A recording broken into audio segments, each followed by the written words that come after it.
Hello everyone, आज हम लोग ग्राफ के बारे में डिस्कस करेंगे। हम 3 स्पेशल ग्राफ्स आज डिस्कस करेंगे, dt, vt और at। तो जल्दी से स्टार्ट कर लेते हैं। देखो, पहले ग्राफ थोड़ा सा सीख लेते हैं। ये हमारे ग्राफ्स हैं।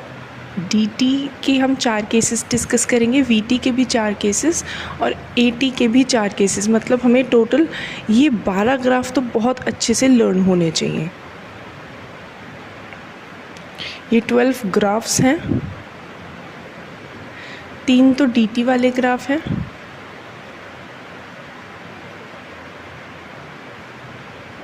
सॉरी 4 तो dt वाले ग्राफ है, dt dt dt, और 4 vt वाले हैं, vt vt vt vt, और 4 at के लिए। ये कौन कौन से 4 केसेस हैं तो वो हम डिस्कस करेंगे। ये वाला तो है जब ऑब्जेक्ट स्टेशनरी होगा, यानी ऑब्जेक्ट कहाँ होगा, ऑब्जेक्ट रेस्ट पर होगा या फिर स्टेशनरी होगा। ये हम तब डिस्कस करेंगे जब ऑब्जेक्ट जो है वो कांस्टेंट स्पीड से चलेगा, यूनिफॉर्म मोशन करेगा, यूनिफॉर्म। ये तब है जब वो अपनी स्पीड या वेलोसिटी को इंक्रीज़ करेगा। क्या करेगा? अपनी वेलोसिटी को इंक्रीज़, यानी कि वो क्या करेगा, ऐसा भी बोल सकते हैं कि वो एक्सेलरेट करेगा। क्या करेगा? एक्सेलरेट। और ये तब जब वो अपनी स्पीड को कम करेगा। स्पीड कम करने का मतलब क्या है कि वो रिटार्ड करेगा, अपनी स्पीड को वो क्या करेगा, कम करेगा। तो अगर एक ऑब्जेक्ट रेस्ट पर होता है तो उसका dt ग्राफ कैसा बनता है? उसका dt ग्राफ ऐसा बनता है। ठीक है, अभी हम ये पिक्चर के थ्रू भी समझेंगे। पहले अभी ज़रा थोड़ा सा बेसिक ड्रॉ करना सीख लेते हैं। अगर ऑब्जेक्ट रेस्ट पर है तो उसका dt ग्राफ कैसा बनेगा? ऐसा, क्योंकि उसका डिस्टेंस चेंज नहीं हो रहा है तो पैरेलल टू x एक्सिस उसका ग्राफ बन जाएगा। अगर कोई ऑब्जेक्ट रेस्ट पर होता है तो उसका dt ग्राफ कुछ इस तरह बन जाता है। अगर वो कॉन्स्टेंट स्पीड से चल रहा है तो उसका dt ग्राफ कुछ ऐसा बनता है, डिस्टेंस टाइम के साथ बढ़ता जा रहा है। अगर वो एक्सेलरेट करता है तो ग्राफ कर्व्ड बनता है। ग्राफ कैसा बनेगा? ऐसा कर्व्ड बनेगा। और अगर वो अपनी स्पीड कम कर रहा है, वेलोसिटी कम कर रहा है, तो भी कर्व्ड बनेगा, लेकिन कर्व बनेगा नीचे की तरफ। मतलब अगर ऑब्जेक्ट अपनी सेम स्पीड से, मतलब अगर वो रुका ही रहे तो ऐसा, कांस्टेंट स्पीड से चले तो ऐसा, स्पीड बढ़ाए तो ऐसा, स्पीड कम करे तो ऐसा। अगर ऑब्जेक्ट रेस्ट पर है, रेस्ट पर, तो उसका वीटी ग्राफ कैसा बनेगा? देखो, क्योंकि अगर वो रेस्ट पर है तो उसकी वेलोसिटी क्या है? 0। तो बस 0 वाला ग्राफ ऐसे बनता है। एक्स एक्सिस को ही हम थोड़ा सा बस डार्क कर देते हैं। अगर ऑब्जेक्ट कांस्टेंट स्पीड से चल रहा है तो उसकी वेलोसिटी कांस्टेंट है ना, तो उसका वीटी ग्राफ कुछ इस तरह बनेगा। अगर वो एक्सेलरेट कर रहा है तो उसकी वेलोसिटी इंक्रीज़ हो रही है, इसलिए उसका ग्राफ ऐसा बनेगा। और अगर वो रिटार्ड कर रहा है तो उसकी वेलोसिटी डिक्रीज़ कर रही है, इसलिए उसका ग्राफ नीचे, अगर उसकी वेलोसिटी कम हो रही है तो उसका ग्राफ नीचे आता हुआ बनेगा। अगर ऑब्जेक्ट रेस्ट पर है तो वेलोसिटी 0 है, कांस्टेंट वेलोसिटी पर ऐसा ग्राफ, एक्सेलरेट पे ऊपर जाता हुआ, रिटार्ड पे नीचे आता हुआ। ऐसे ही एक्सेलरेशन टाइम ग्राफ, अगर रेस्ट पर है तो एक्सेलरेशन 0 है तो ऐसा ग्राफ बन जाएगा। अगर कांस्टेंट स्पीड से चल रहा है तो भी एक्सेलरेशन 0 है। हमें पता है कि एक्सेलरेशन पॉजिटिव भी हो सकती है, 0 भी हो सकती है, नेगेटिव भी हो सकती है। पॉजिटिव मतलब उसकी वेलोसिटी बढ़ रही है, 0 मतलब उसकी वेलोसिटी कांस्टेंट है, और नेगेटिव मतलब उसकी वेलोसिटी डिक्रीज़ हो रही है। तो अगर ऑब्जेक्ट एक्सेलरेट कर रहा है मतलब उसकी वेलोसिटी बढ़ रही है तो ऐसा कांस्टेंट एक्सेलरेशन उसका ग्राफ दिखेगा। और रिटार्ड कर रहा है तो रिटार्ड मतलब नेगेटिव एक्सेलरेशन। तो नेगेटिव एक्सेलरेशन के केस में जो हमारा ग्राफ है ना, वो बस कुछ ऐसा बन जाएगा, नीचे की तरफ बनेगा। मतलब जो हमारा ग्राफ है ना, कुछ ऐसा बनेगा, ऐसा। अगर एक्सेलरेट कर रहा है तो ऐसा, और रिटार्ड कर रहा है तो नेगेटिव की साइड बस बन जाएगा। इतनी सी बात है। तो ये हमारे कुछ ग्राफ्स हैं जिसको हम बिल्कुल क्लियर करके चलेंगे, है ना। अब ज़रा इन्हें पिक्चर के थ्रू समझते हैं।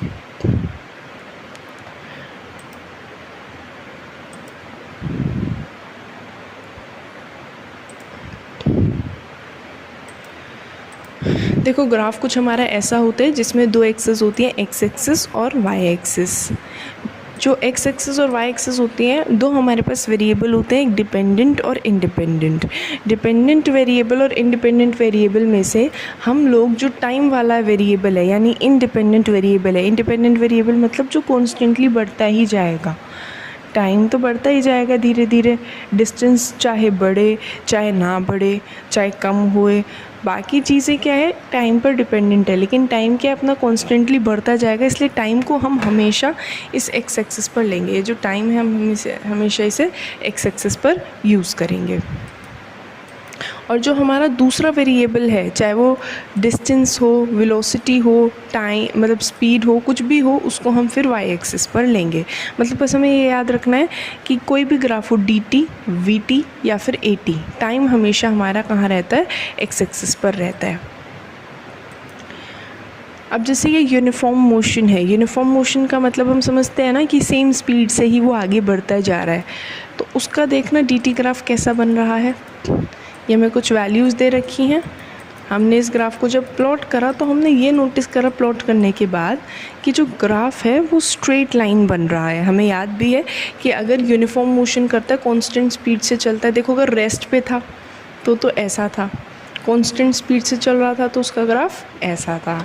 ये तो हमको याद आ रहा होगा। ग्राफ लीनियर है ना। अब ज़रा वीटी ग्राफ को भी एक बार डिस्कस कर लेते हैं। अगर ये डीटी ग्राफ है, कांस्टेंट वेलोसिटी है उसकी, तो उसका वीटी ग्राफ कैसा बनेगा। अच्छा एक बात और है, हमने 3 ग्राफ डिस्कस करे हैं, एक तो डीटी वाला था, एक वीटी वाला था और एक ग्राफ था एटी वाला।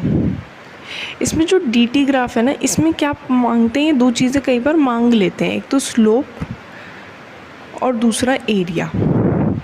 ये थोड़ा सा डिस्कस कर लेते हैं कि स्लोप और एरिया का मतलब क्या होता है।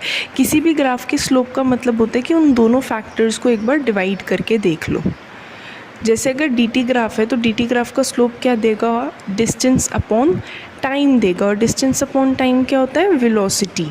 तो हम याद रखेंगे कि जो dt ग्राफ का स्लोप है, dt ग्राफ का स्लोप क्या देता है, डिस्टेंस अपॉन टाइम यानी कि वेलोसिटी। स्लोप क्या होता है, दोनों फैक्टर को डिवाइड करके देख लो। जैसे ये vt ग्राफ है, vt ग्राफ का स्लोप क्या देगा, इसका जो स्लोप है वो क्या देगा। अगर मैं कहूँ कि ये जो वीटी ग्राफ है इसका स्लोप क्या देगा, तो हम दोनों फैक्टर्स को जल्दी से डिवाइड करके देख लेंगे। हम क्या करेंगे, वेलोसिटी अपॉन टाइम करेंगे, और हमको पता है वेलोसिटी अपॉन टाइम क्या होता है, एक्सेलरेशन होता है। तो वीटी ग्राफ का स्लोप क्या देता है, वीटी ग्राफ का स्लोप हमें एक्सेलरेशन देता है। वीटी ग्राफ का स्लोप क्या देता है, एक्सेलरेशन। अच्छा कोई कहे कि इस वीटी ग्राफ का एरिया बताओ, वीटी ग्राफ का एरिया क्या देता है, तो एरिया के लिए हम दोनों फैक्टर्स को मल्टीप्लाई कर देते हैं, यानी कि वेलोसिटी इंटू टाइम करेंगे। और हमें क्या पता है कि वेलोसिटी तो डिस्टेंस अपॉन टाइम होता है, और आगे क्या चल रहा है, इनटू टाइम। तो टाइम से टाइम कट जाएगा, इसका एरिया आ जाएगा डिस्टेंस के बराबर। तो वीटी ग्राफ का जो एरिया होता है वो क्या देता है, डिस्टेंस। अगर मैं तुमसे कहूँ कि ज़रा बताना, मतलब स्लोप क्या है कि दोनों फैक्टर को डिवाइड कर लो, और एरिया क्या है कि दोनों फैक्टर को मल्टीप्लाई कर लो। जैसे अगर मैं कहूँ कि एरिया ऑफ एटी ग्राफ बताओ, एरिया ऑफ एटी ग्राफ, तो क्या करोगे, जल्दी से ए और टी को मल्टीप्लाई कर दोगे। और एक्सेलरेशन तो हमको पता ही है क्या होता है, वेलोसिटी अपॉन टाइम, और इनटू क्या चल रहा है, टाइम। टाइम से टाइम कट जाएगा, तो अगर मैं एरिया निकालूँ एटी ग्राफ का तो वो मुझको वेलोसिटी देगा, वो मुझे क्या देगा, वेलोसिटी देगा। तो स्लोप कैसे निकालते हैं, किसी का भी स्लोप निकालते हैं उन दोनों फैक्टर्स को डिवाइड करके, और एरिया निकालते हैं उन दोनों ही फैक्टर्स को मल्टीप्लाई करके। इतनी बात समझ में आती है ना। जैसे अपने पास क्या है, dt ग्राफ है, अब जल्दी से बता दो, dt ग्राफ है तो अगर इसका स्लोप है तो स्लोप में क्या करेंगे, हम दोनों बातों को डिवाइड करेंगे। डिवाइड करा तो डिस्टेंस अपॉन टाइम क्या आ गया, वेलोसिटी। अगर vt ग्राफ की बात करूँ तो इसका स्लोप क्या देगा, वेलोसिटी अपॉन टाइम, और वो क्या होता है, एक्सेलरेशन। और इसका एरिया क्या देगा, वेलोसिटी इनटू टाइम। वेलोसिटी क्या होता है, डिस्टेंस अपॉन टाइम, आगे क्या चल रहा है, इनटू टाइम। टाइम से टाइम गया, क्या बचा, डिस्टेंस। अगर एटी ग्राफ है तो इसका एरिया क्या देगा, इसका एरिया क्या देगा, एक्सेलरेशन इनटू टाइम। एक्सेलरेशन क्या होता है, velocity upon time into time.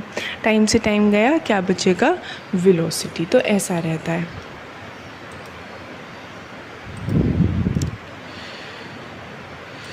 Distance time graph का अगर हम स्लोप निकालें तो हम लोग क्या निकाल सकते हैं, हम लोग इजीली वेलोसिटी को कैलकुलेट कर सकते हैं। अच्छा, स्लोप निकालते कैसे हैं, तो हम स्लोप ऐसे निकालते हैं कि किसी भी 2 पॉइंट को ले लिया हमने, जैसे यहाँ से यहाँ तक का पॉइंट ले लिया। अब यहाँ से यहाँ तक में ये जो हमारा है, ये इस ग्राफ को ऐसे थोड़ा सा ड्रॉ कर देंगे। ऐसा हमने ग्राफ को ड्रॉ कर दिया। अब ये बात ध्यान रखना कि ये वाली चीज़ जो हमारा स्लोप होता है ना, स्लोप वो बेसिकली होता है क्या है, स्लोप होता है परपेंडिकुलर अपॉन बेस। मैथ्स में एक चीज़ करते हो कि टैन थीटा, टैन थीटा होता है ना परपेंडिकुलर अपॉन बेस, तो स्लोप भी परपेंडिकुलर अपॉन बेस होती है। तो ये जो स्लोप है इसका फॉर्मूला क्या होता है कि जो भी तुमने 2 पॉइंट बनाए हैं, चूज़ करे हैं, उससे एक ट्रायंगल बनाओ और उसका परपेंडिकुलर अपॉन बेस कर दो। अब परपेंडिकुलर है कितना, ये वाली चीज़ कितनी है, ये वाली चीज़ सोचो कितनी है, 7 से 14 यानी कि 7। और ये वाली चीज़ कितनी है, 5 से 10 यानी कि 5। तो स्लोप कैसे निकलेगा, परपेंडिकुलर कितना है 7 और बेस कितना है 5। ठीक है, परपेंडिकुलर कितना है 7 और बेस कितना है 5। इस तरीके से हम स्लोप निकाल सकते हैं। और जो इसका स्लोप होता है वो किसके इक्वल होता है, वेलोसिटी के इक्वल होता है। तो अगर हम dt ग्राफ का क्या कर लें, अगर हम स्लोप ड्रॉ कर लें तो हमें क्या पता लग जाएगा, हमें स्लोप पता चल जाएगा। dt का स्लोप हमें वेलोसिटी देता है। अब अगर नॉन यूनिफॉर्म मोशन की बात करें, सोचो नॉन यूनिफॉर्म मोशन में क्या होगा, कर्व्ड होगा, ग्राफ कैसा बनेगा, कर्व्ड बनेगा। ग्राफ हमारा कैसा बन गया, कर्व्ड बन गया। और अगर रिटार्ड होगा ना तो भी कर्व्ड ही बनेगा, मतलब अगर उसकी स्पीड कम हो रही है लेकिन नीचे की तरफ कर्व्ड बन जाएगा। अब वीटी ग्राफ को डिस्कस कर रहे हैं। वीटी ग्राफ देखो, सबसे पहले यूनिफॉर्म मोशन के लिए डिस्कस कर रहे हैं। यूनिफॉर्म मोशन में क्या होता है पता है ना हमको, यूनिफॉर्म मोशन में वीटी ग्राफ कैसा बनेगा, ऐसा straight line parallel to X axis, है ना। देखो डिस्कस कर लेते हैं। कुछ ऐसा होगा हमारा क्या, वीटी ग्राफ। ये AC कैसा है, स्ट्रेट लाइन है ना। तो वो ग्राफ हमको थोड़ा सा याद रखना पड़ेगा, ठीक है।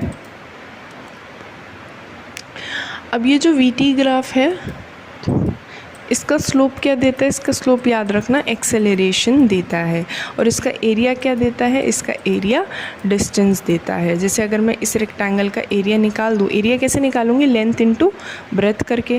मुझे बताओ ये वाला चीज़ कितना होगा, ये कहाँ से कहाँ तक है, 3 से लेकर 6 तक, मतलब ये वाला चीज़ कितना होगा 6। और ये वाला चीज़ कितना होगा, ये 50 तक है, तो ये वाला चीज़ होगा अपना 50। तो इस ग्राफ का एरिया क्या होगा, 6 × 50। 6 × 50 क्या होता है, 6 × 50 होता है 300। इसका एरिया ही डिस्टेंस होता है। डिस्टेंस को हम एस से डिनोट करते हैं, है ना। तो वीटी ग्राफ का जो डिस्टेंस है, वीटी ग्राफ का जो एरिया है वो हमको क्या देता है, वो हमको डिस्टेंस देता है। हमने लेंथ सोचा, ब्रेथ सोचा और दोनों को मल्टीप्लाई कर दिया। वीटी ग्राफ अगर एक्सेलरेट कर रहा है तो ऊपर जाता हुआ ग्राफ बनेगा, ग्राफ कुछ ऐसा बनेगा ऊपर जाता हुआ। और वीटी ग्राफ का स्लोप क्या देता है, वीटी ग्राफ का स्लोप देता है, याद रखना, एक्सेलरेशन। और डिस्टेंस क्या देता है, डिस्टेंस देता है, मतलब एरिया देता है डिस्टेंस, एरिया डिस्टेंस देता है, ठीक है। एरिया डिस्टेंस देता है। और वेलोसिटी मतलब एक्सेलरेशन कैसे निकालेंगे, तो हम इस ग्राफ का स्लोप कैलकुलेट कर लेंगे। अब ज़रा देखना, जैसे हमारे पास ये ग्राफ है, ये हमारा एक वीटी ग्राफ है और इसका ग्राफ कुछ इस तरह बन रहा है। अब इस ग्राफ में क्या है, ये हमको ट्रपेजियम दिख रहा है ना। अगर मैं इस ट्रपेजियम का एरिया निकाल दूं तो इस ट्रपेजियम का जो एरिया है वही क्या होगा, वही डिस्टेंस होगा। जब हम एरिया निकालते हैं तो जो एरिया होता है वो क्या होता है, वो डिस्टेंस के बराबर होता है, ठीक है। तो हमने एरिया निकाला कैसे, हमने एरिया ऐसे निकाला कि इसको तो ट्रायंगल समझ लिया और इसको रेक्टेंगल समझ लिया, और ट्रायंगल और रेक्टेंगल दोनों के एरिया को जोड़ दिया है। देखो रेक्टेंगल का क्या होता है लेंथ इंटू ब्रेथ, ट्रायंगल का क्या होता है half into base into height. अब रेक्टेंगल के एरिया में ये देखो ये डायमेंशन कितना है, ये है 0 से 16 यानी कि 16, और ये कितना है 10 से 20 यानी कि 10। ये चीज़ कितनी है 16, ये चीज़ कितनी है 10, तो क्या करेंगे 16 into 10 plus half into base into height. ये बेस कितना है 10 और हाइट कितनी है ट्रायंगल की हाइट है 16 से लेकर 32 यानी कि 16। तो इस तरीके से हम लोग क्या निकाल सकते हैं, इसका एरिया, और एरिया डिस्टेंस का काम करेगा। एक्सेलरेशन कैसे निकालेंगे, स्लोप निकाल के। स्लोप याद है, स्लोप कैसे निकालते हैं, कोई भी 2 पॉइंट चूज़ करें और ऐसे ऐसे ग्राफ कंप्लीट कर दिया। अब ज़रा सोचो ये वाली चीज़ कितनी है, ये वाली चीज़ कितनी है 16 से लेकर 32, 16 से लेकर 32, 16 से लेकर 32 मतलब ये वाली चीज़ है अपनी 16, और ये वाली चीज़ कितनी है, ये वाली चीज़ है 10 से लेकर 20, 10 से लेकर 20 का मतलब है 20। अब हम इसका स्लोप कैसे निकालेंगे, स्लोप होता है क्या, स्लोप होता है परपेंडिकुलर अपॉन बेस। इस ग्राफ का परपेंडिकुलर कितना है 16 और बेस कितना है 20, तो 16 अपॉन 20, 16 अपॉन 20 यानी कि 4 4 ज़ा 4 5 ज़ा, है ना। तो ये हमारा स्लोप है, और स्लोप क्या देता है, स्लोप ही तो क्या देता है, स्लोप ही हमारा एक्सेलरेशन देता है। ये हमारे 2 पॉइंट्स हो गए। स्लोप क्या होता है परपेंडिकुलर अपॉन बेस, ठीक है। तो स्लोप और एरिया ये चीज़ें हैं हमारी, D T V T A T ये ग्राफ्स हैं, ठीक है। याद रखना डी टी ग्राफ का स्लोप क्या देता है वेलोसिटी, और वी टी ग्राफ का स्लोप क्या देता है एक्सेलरेशन। ए टी ग्राफ का एरिया देता है वेलोसिटी, और वेलोसिटी टाइम ग्राफ का जो एरिया है वो क्या देता है डिस्टेंस देता है। ऐसे भी हम याद कर सकते हैं कि जो डी टी ग्राफ का स्लोप है वो वेलोसिटी देता है, वेलोसिटी टाइम ग्राफ का स्लोप देता है एक्सेलरेशन, एक्सेलरेशन टाइम ग्राफ का एरिया देता है वेलोसिटी, और वेलोसिटी टाइम ग्राफ का एरिया क्या देता है डिस्टेंस देता है। इसके बाद हमें कुछ इक्वेशंस ऑफ मोशन डिस्कस करने हैं। तो हमारे 3 इक्वेशंस ऑफ मोशन होते हैं जिसके थ्रू हमें न्यूमेरिकल्स सॉल्व करने होते हैं। वैसे तो 3 इक्वेशंस ऑफ मोशन है, हम उसे डिराइव करना भी सीखेंगे। पहले कुछ सिंबल्स सीख लेते हैं। फाइनल वेलोसिटी को हम v से डिनोट करते हैं, इनिशियल वेलोसिटी को u से, एक्सेलरेशन को a से, टाइम को t से, डिस्प्लेसमेंट को हम s से डिनोट करते हैं। मतलब जैसे कोई ऑब्जेक्ट है वो पहले ना 2 मीटर पर सेकेंड से चल रहा था तो वो u है, फिर वो 5 मीटर पर सेकेंड से चलने लगा तो ये v है। ऐसा 2 सेकंड के अंदर हुआ तो टाइम कितना हुआ 2 सेकंड। और पता है उसने कितना एक्सेलरेशन करा, उसने एक्सेलरेशन करा 1.5 मीटर पर सेकेंड स्क्वायर, तो ये क्या है इसका एक्सेलरेशन। और पता है उसने कितना डिस्टेंस कवर करा, उसने 2.5 मीटर डिस्टेंस कवर करा, तो ये उसका क्या है डिस्टेंस यानी s। ये पहले तो सिंबल्स समझ जाओ। ये जो वेलोसिटी होती है इसकी यूनिट क्या होती है मीटर पर सेकेंड, इसकी भी मीटर पर सेकेंड। पहले वो जिससे चल रहा था वो इनिशियल वेलोसिटी है, अब वो जिससे चल रहा है वो फाइनल वेलोसिटी है। एक्सेलरेशन की यूनिट होती है मीटर पर सेकेंड स्क्वायर, टाइम की यूनिट होती है सेकेंड, और डिस्प्लेसमेंट की जो यूनिट होती है वो होती है मीटर, ठीक है। ये 3 इक्वेशंस हैं, v is equal to u plus a t, s is equal to u t plus half a t square, और ये है v square is equal to u square plus 2as, v square is equal to u square plus 2as। ये हमारी equations of motion है। 3 equations of motion दिया किसने था, तो इसे न्यूटन ने दिया था, और अब हम इसे धीरे धीरे डिराइव करना भी सीखेंगे, ठीक है। चलो तो ग्राफिकल मेथड से हम इस इक्वेशन को क्या करेंगे डिराइव करेंगे। हमने एक बस कंसिडर कर ली जो कि कांस्टेंट स्पीड से चल रही है। हमने इसका ग्राफ कुछ इस तरह प्लॉट भी कर लिया, ये हमारा ग्राफ ऐसा प्लॉट हो गया, और फिर हमने ये चीज़ें मार्क कर दी, ठीक है। चलो पहले मैं एक बार बता देती हूँ फिर हम इसके थ्रू समझेंगे, है ना। एक सेकेंड बस।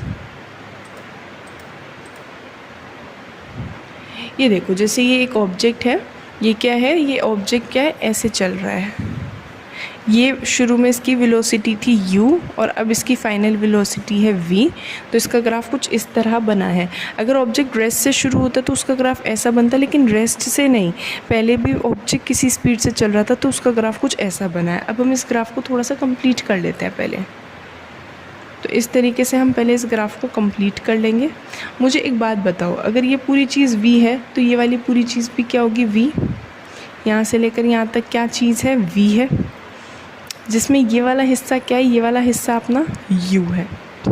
अगर ये पूरा v है और ये u है तो इसमें ये जो बचा कुचा हिस्सा हमको दिख रहा है ना, ये होगा v माइनस u। ये वाला हिस्सा कितना होगा, ये वाला हिस्सा होगा v माइनस u।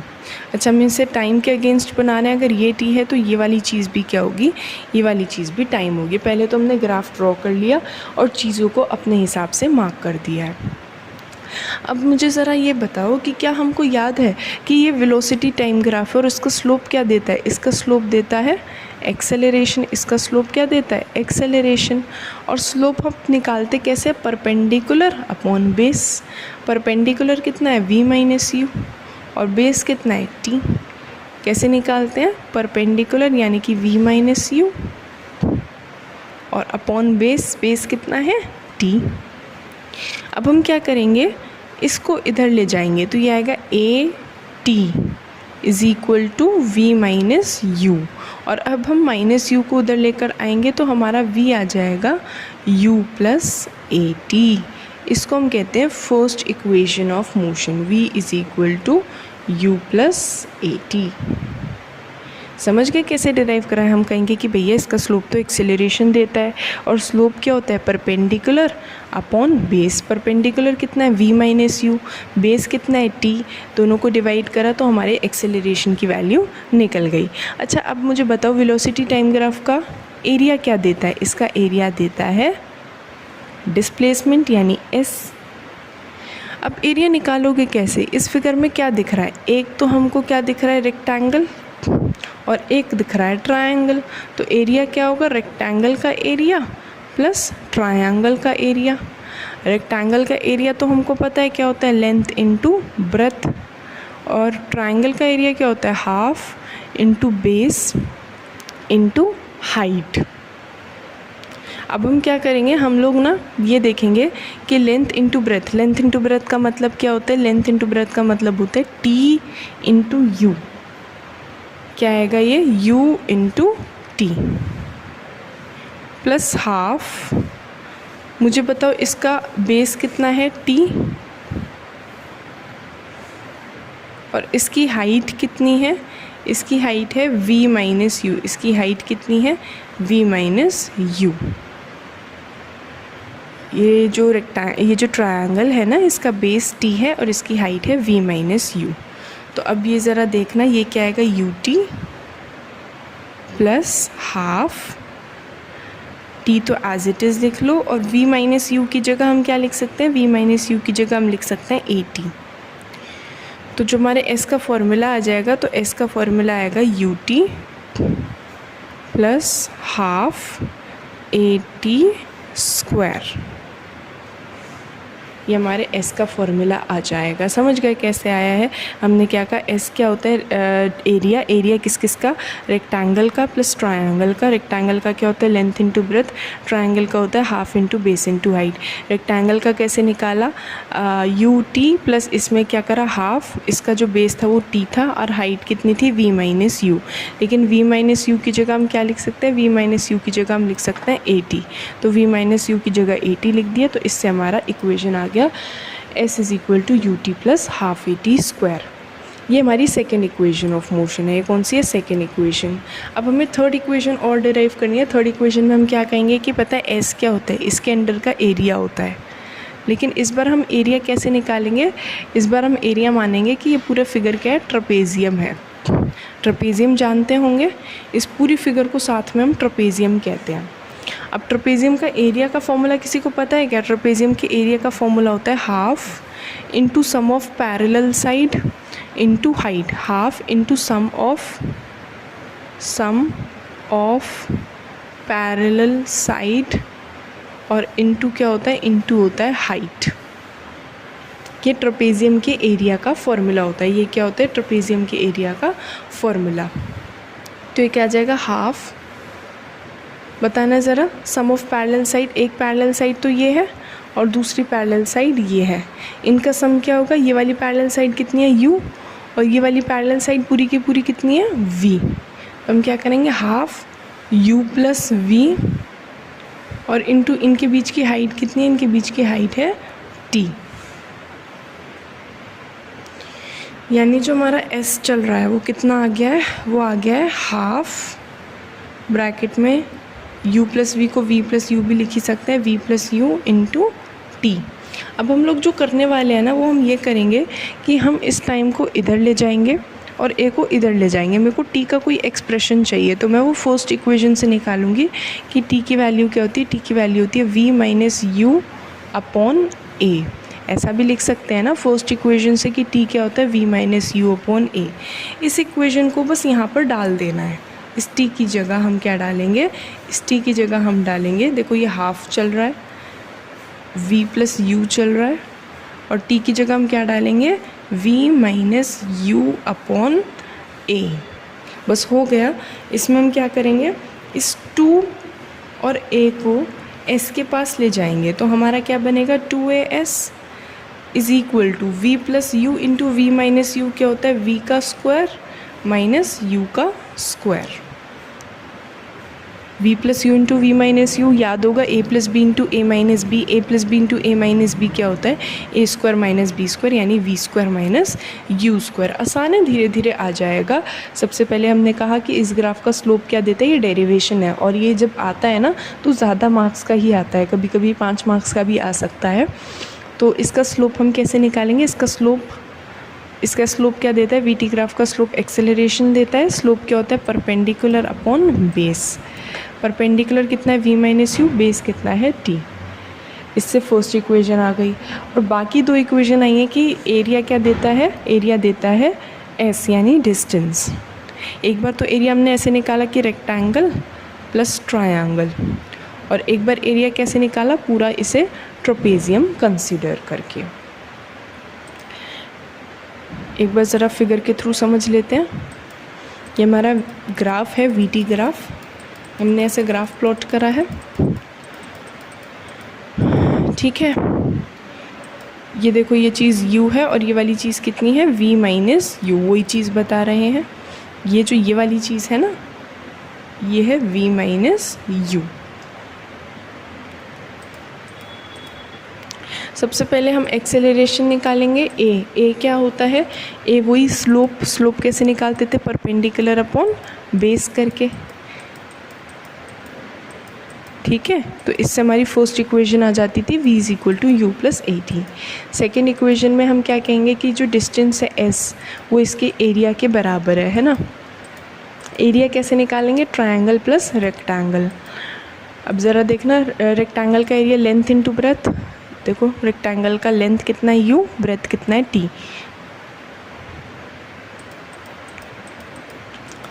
और ट्रायंगल का half into base into height, ठीक है। और अब हम वैल्यूज़ पुट करते जाएंगे और इससे हमारी सेकेंड इक्वेशन आ जाएगी। थर्ड इक्वेशन में भी हम कहेंगे कि s क्या है? इसके अंडर का एरिया, लेकिन इस बार हम इसे ट्रेपेजियम मानेंगे, और ट्रेपेजियम का एरिया यही half into sum of parallel side into height. Values put करेंगे, इससे हमारी थर्ड इक्वेशन भी आ जाएगी। तो ये हमारी 3 इक्वेशंस ऑफ मोशन है ना।